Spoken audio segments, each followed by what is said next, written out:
Hi, my name is Dr. Nadine Thornhill. I am an educator specializing in child and adolescent sexuality. For over a decade, I have been helping families have conversations with their kids and their teens about bodies, relationships, and more. I am here with the University of Toronto Sexual Violence Prevention and Support Centre and the Family Care Office to talk to you about how you can start teaching the younger children in your life about consent.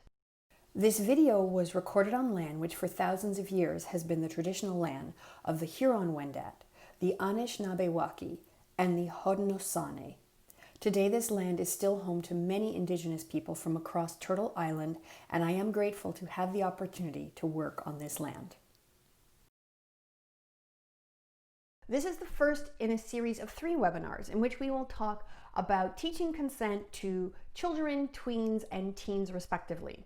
In this webinar, I'll be giving you some information and advice on how to approach the topic of consent with your children. But this is your webinar, and while I certainly hope that you will find some information that is helpful, it's also okay if you discover that some of the information either doesn't apply to your family or isn't useful for you. Before we begin, I would like to remind you that the information in this webinar is not meant to replace professional legal or medical advice. There are 4 segments in this webinar: conversation tips, consent, affection, and fun, consent and safety, and building an emotional vocabulary. We're going to cover a number of topics related to consent in this webinar, including some information related to sexual assault and childhood sexual abuse. We understand that this information may be triggering or activating for some folks, so we'd like to let you know that this information will begin at this time and will conclude at this time. Please practice whatever self-care you feel is best for you. Please also feel free to go through the webinar at your own pace. You can watch it all in one sitting. You can also break it up over time. You are also free to go back and review any of the information anytime you would like. When we're talking about children and consent, I think it's important to remember that people develop and mature at different rates. It's why I don't love the term age appropriate when it comes to sex education, because age alone doesn't tell us much about what any individual child has experienced or what they are capable of understanding at any given point in their lives. Some children are going to be ready for certain information earlier or later than others, and I trust you to make the call in terms of what is going to be right for your child at this point and as they move through their childhood. Now, make yourself comfortable, maybe grab a snack, and let's talk about teaching consent to children.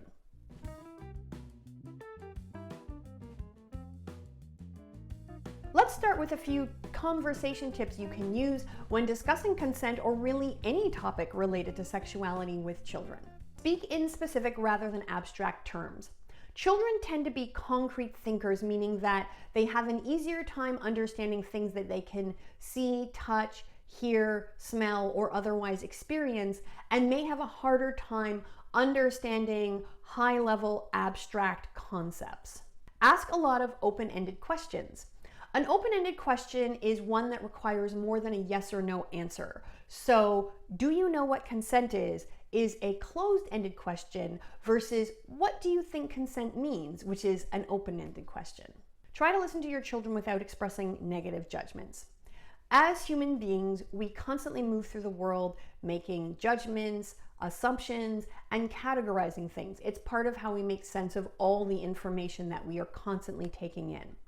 However, when you are having conversations with your children about consent and other sensitive topics, if you can avoid expressing some of the negative judgments that may pop up, it can make it easier for your child to confide in you. Believe what children tell you. Sometimes as adults, we have a tendency to assume that children are too young to have certain ideas, feelings, or beliefs. But for example, if you are talking about consent and kissing and your child says, well, I'm never going to kiss anyone, if you respond with something like, oh, well, okay, as opposed to saying to them, oh, well, you're going to change your mind when you get older, we're letting children know that we are safe people to confide in, that we trust them, and that they can also trust us. Share some of your own views or experiences. Like anyone else, it can be reassuring for children to know that we've been through some of the same things or had some of the same feelings that they've had. It's okay not to know everything, and it is okay to make a mistake. When it comes to children, we sometimes can feel pressure to do and say everything in the best way possible, especially when it comes to an important topic like consent. However, it is all right if you don't know the answer to one of your child's questions. It's all right if you try to answer their question and you make a mistake. You can always say to them, you know what? I'd love to talk to you about this more later. Take some time, find out the answer, or reframe what you want to say, come back and try another day. Having many short conversations about consent is great. Like most people, children tend to learn more effectively when they get small bits of information over a long period of time, as opposed to a lot of information all at once. That is also an easier way for us as adults to give them information. So rather than sitting your child down for one big consent talk, consider making consent an ongoing topic of conversation throughout their childhood and adolescence. And if you find that you have to keep telling them the same thing over and over and over before the lesson sticks, know that that is very, very normal. Things to remember from this segment: speak in specific terms, ask open-ended questions, avoid expressing negative judgments, believe what children tell you, share some of your own feelings and experiences, it's okay to make mistakes, and have many short conversations over a long period of time.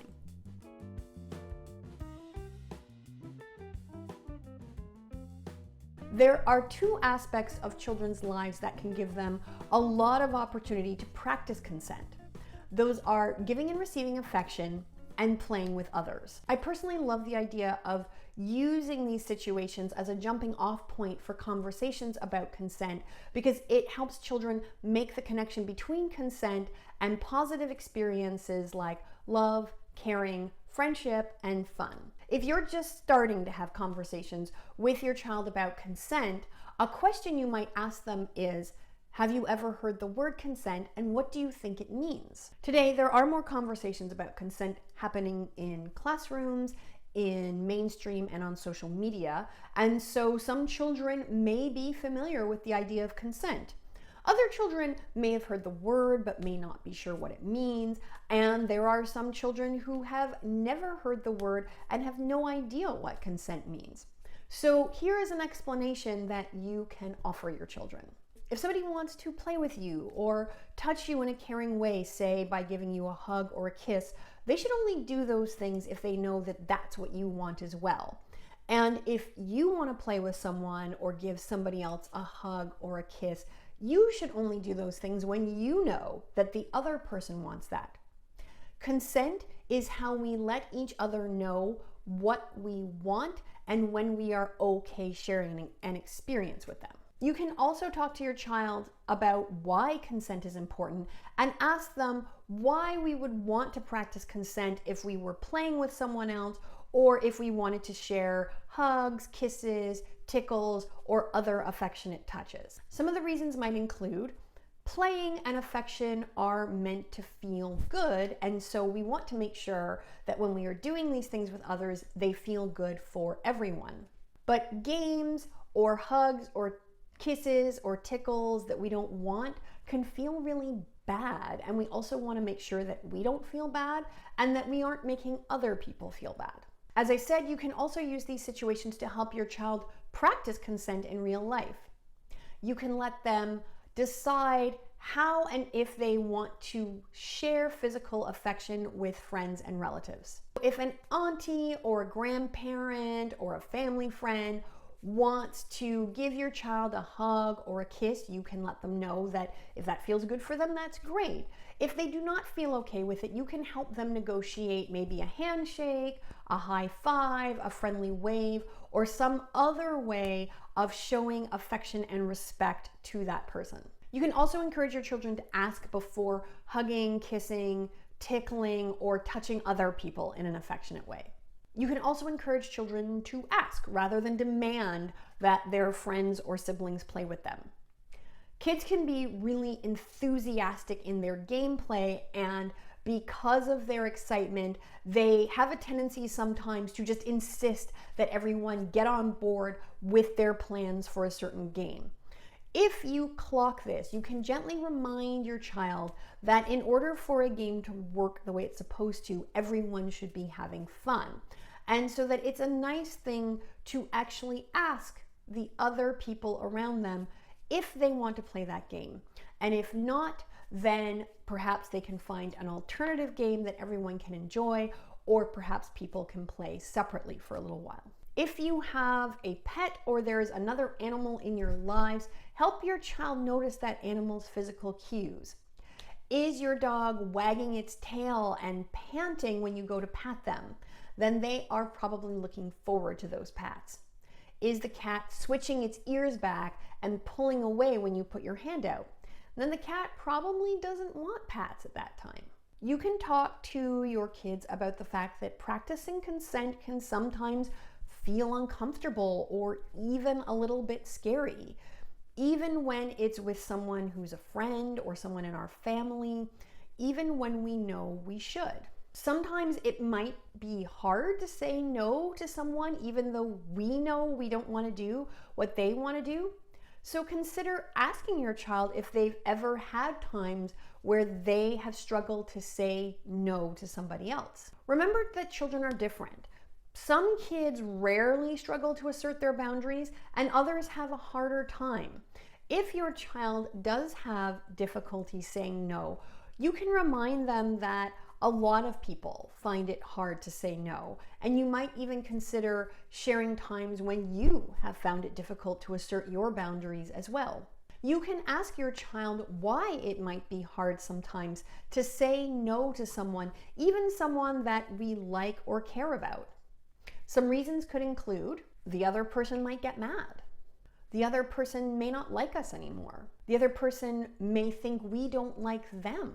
We might worry about making the other person feel embarrassed or hurting their feelings if we tell them no. That other person may be older or they may be more popular, and it may be very important that they think well of us. Perhaps all of our other friends or the people around us have agreed to do that thing and we're afraid of feeling left out. You can remind your child that it is normal and also very kind to be concerned with how we make other people feel.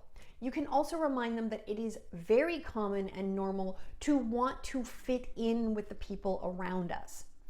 But making ourselves feel bad so that other people will feel good is generally not a good strategy. You can also remind your child that games and affection are meant to make us feel good. And if they're not doing that, then they're not working the way that they should, and that we have a right to choose something different. You can also help your child think through strategies they can use when they don't want to play a certain game with their friends, or when they don't feel comfortable with a certain form of physical affection.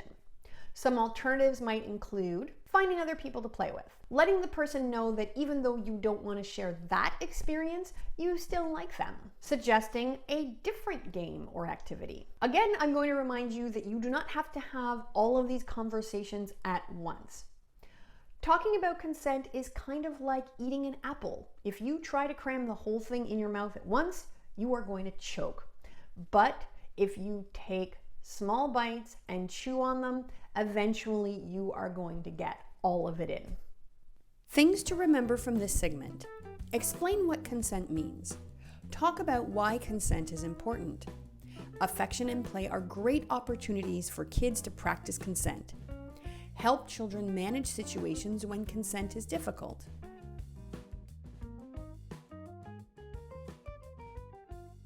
Another reminder that this segment of the webinar includes information related to sexual assault and child sexual abuse, so please practice whatever self-care you feel is necessary. One challenge when it comes to teaching children about consent is that they cannot be given complete agency over their bodies. Sometimes as adults, we may try to help them understand the concept of consent by telling them things like, your body belongs to you, or no one should ever touch you in a way that makes you feel uncomfortable. And while the intention behind these statements is very, very good, it can be confusing for children because as adult caregivers, we do sometimes have to make them do things with their bodies that they do not want to do. As adults, we are responsible for our children's housing, their meals, their education, their clothing options, their medical care, their access to money, and their general whereabouts. This means we make a lot of decisions about our children's bodies, what goes into their bodies, what goes on their bodies, and where their bodies are allowed to be. We can explain that adults will make children do things to try and keep them as safe and healthy as possible. That is part of care, and that is helpful. You can ask your child if they can think of helpful things an adult might make them do even when they don't want to. Some answers may include taking medication, getting an injection from a doctor, putting on sunscreen when it's hot out, putting on a coat if it's cold out, having vegetables with dinner, going to school, doing chores. There are also harder conversations you might have with your child about adults who might make them do things that could harm them. Sexual abuse involves harming a child in a sexual way, and it can involve physical or non-physical behavior. Sexual abuse occurs when an adult or a significantly older person touches a child in a sexual way or has a child touch them in a sexual way. It can also involve an adult or older person exposing themselves to a child in a sexual way or having the child expose themselves in a sexual way. It also includes things like forcing children to look at pornographic images, appear in pornographic images, or talking to a child in an overtly explicit sexual way. As parents and caring adults, we often consider the possibility of strangers as potential abusers. And while stranger abuse certainly does happen, statistically, children are more likely to experience sexual abuse at the hands of an adult or an older person that they already know and trust. You can explain to your child that if an adult or older person tries to force them or insist that they play a game that involves kissing, hugging, touching, tickling that they don't like, particularly if those touches involve the genitals, so the vulva, penis, testicles, the bum, basically the underwear parts of the body, that adult is doing something that is harmful and wrong. It may be difficult for children to think of examples of harmful adult behavior on their own, but you can alert them to some of the following behavior. An adult who tells them that they must always keep something a secret. An adult who tells them that something bad will happen to them or someone they care about if they tell a secret. An adult who insists on hugging, kissing, tickling, or touching them in a way that the child has said they don't like. An adult who insists that your child hugs, kisses, touches, or tickles them in a way the child does not want to. An adult who touches their genitals regardless of whether your child has said no or not. An adult who tries to show off their own genitals or who tries to make your child touch their genitals. An adult who says the child has to go with them without explaining to the child why or where they are going. An adult who shows them pictures or movies of sex that are meant for grown-ups.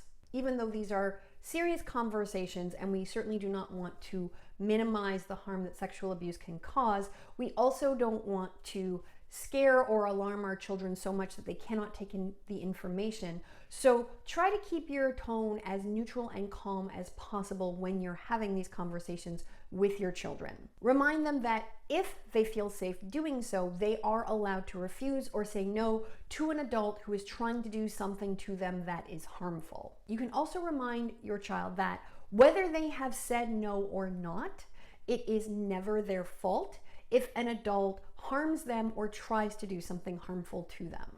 There are a few ways we can help reduce our children's risk of experiencing sexual abuse, or at least increase the chances that they can seek help quickly should an adult try to abuse them in some way. I recommend having children identify at least 2 adults they can trust, and ideally one of those adults should be someone outside of the home. Sexual abusers are usually people who work to build a relationship with children and gain their trust. Having two trusted adults increases the odds that if one of those adults turns out to be an abuser, children still have another adult that they can turn to for help. You can talk to your children and find out why they trust these adults. And if it turns out that you are one of your child's trusted adults, you can let them know that they can absolutely come to you at any time. But if they feel more comfortable going to their other trusted adult, that is absolutely okay too. That the most important thing is that if they are in trouble, they tell someone who can help them.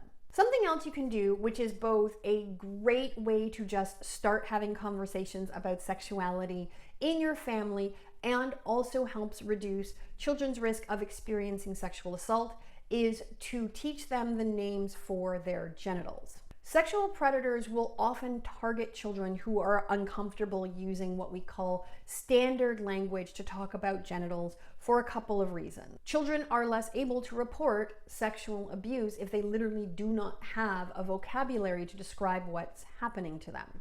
Children who don't know the names of their genitals are often easier to shame or scare into secrecy because they have learned that these are parts of the body that they are not allowed to talk about. Helping your kids feel more comfortable using words like vulva, penis, vagina, testicles makes it harder for potential abusers to manipulate them. It also makes it easier for them to tell someone if somebody happens to try and harm them. If a child does tell you that an adult or an older person has tried to touch them or engage with them in a sexual way, try your best to remain calm. Reassure them that they have done the right thing by telling you, let them know that it wasn't their fault, and also let them know that you are going to be there for them and that you are going to help them. The next steps are going to depend on a few things, including the nature of the abuse, your relationship to the child, and the child's relationship to their abuser. Boost is a child abuse prevention agency in Ontario. Their website, boostforkids.org, has lots of information on how to support children who are victims of sexual abuse. I am also going to leave their phone number and their email in the resource section that will be posted at the end of this webinar. If you have learned that your child was sexually abused and you find that you too are struggling mentally or emotionally, know that that is okay and that is very normal. It is also okay if you need to seek support in processing your own feelings. In fact, doing so will almost certainly make you a stronger source of support as you help your child process what has happened to them. If you are curious about your legal responsibilities around reporting child sexual abuse or suspected child sexual abuse, the Ontario Ministry of Children, Community and Social Services has a resource you can consult. I will leave their website down below here, and again, it will also be posted in the resource section at the end of this webinar. I know it can be very difficult and scary to imagine anyone harming the children that we care about. Hopefully this is information that you and your children won't have to use, but by talking about it, you can help to keep them safer in the long run. Things to remember from this segment. Help kids recognize the difference between helpful and harmful adult behaviors. Have kids identify at least 2 adults they can trust. Teach kids to use standard names for their genitals. Seek support for kids who have been sexually abused. You can seek support for yourself as well.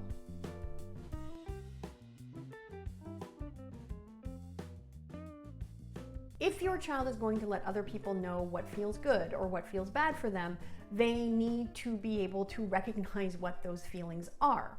Similarly, if they are going to pay attention to what feels good or bad for other people, they need to develop empathy and compassion. And so in order to do this, children need to build what we call an emotional vocabulary. We can help our children start to understand their emotions by naming feelings as they are happening. This might sound like, oh, you are really excited about going swimming, or I can tell that you're really upset about losing the game today. Validating their emotions by letting them know that feelings are normal.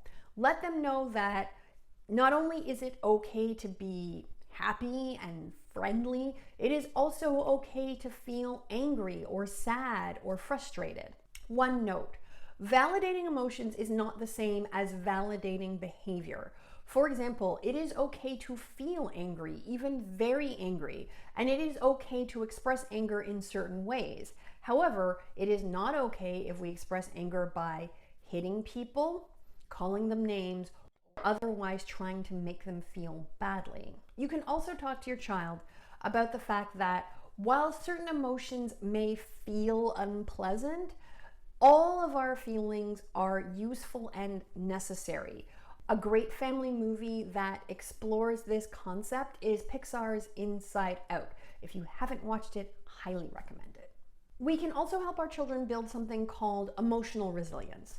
Emotional resilience is basically the ability to tolerate our sort of yucky emotions while also knowing that eventually we will move through them and feel better. One way to help build emotional resilience in children is by supporting them when they are going through difficult or unpleasant emotions. This may look like staying physically close to them when they are upset. If your child is receptive, offering them hugs or kisses or snuggles. Talking to them about whatever is bothering them. Expressing sympathy. And this can be as basic as, offering a simple phrase like, "I'm sorry this has been such a hard day for you." Sometimes our instinct is to try and make our kids feel better by rushing to offer them a solution to their problems or distracting them with something that we think will make them happier. But sometimes when we try to stop our children from feeling badly too quickly, without meaning to, we teach them that those unpleasant emotions are something to be afraid of and that they can't handle it. If we allow children to actually experience those tough emotions, over time, what they learn is that they are capable of feeling badly, moving through it, and feeling better on the other side. The reason that this is an important part of practicing consent is that when we are looking forward to playing a game, or when we really hope that we can give someone a hug or a kiss, but that person tells us no, that can result in unpleasant feelings like disappointment or frustration. Children who grow up learning that they are capable of tolerating those feelings have an easier time accepting other people's no's. Finally, when your child is feeling good, helping them focus in on those emotions can also help them learn what it feels like to experience things like joy, excitement, and pleasure. And they can connect those feelings to how they and other people should feel, again, when we are sharing experiences like fun or affection. Things to remember from this segment. Help kids learn how to name their feelings. Encourage kids to express their full range of emotions. Support kids when they experience painful emotions.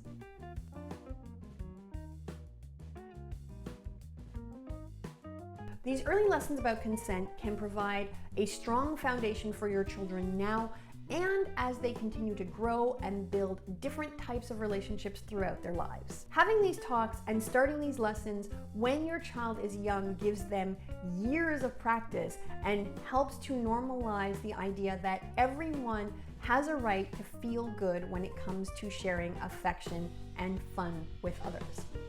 If you would like to know more about consent, please visit consent.utoronto.ca. To learn more about the Sexual Violence Prevention and Support Centre and the Family Care Office, visit www.svpscentre.utoronto.ca and familycare.utoronto.ca. As promised, there will also be a list of resources that you might find helpful at the end of the webinar. If you would like to learn more about my work or you'd like to get in touch with me, you can find me on my website, NadineThornhill.com, on Twitter and Instagram at Nadine Thornhill, on my YouTube channel, Nadine Thornhill, or you can email me, info@NadineThornhill.com. Thank you for spending time with me. Bye. Be sure to check out our other webinars. The links can be found in the description below.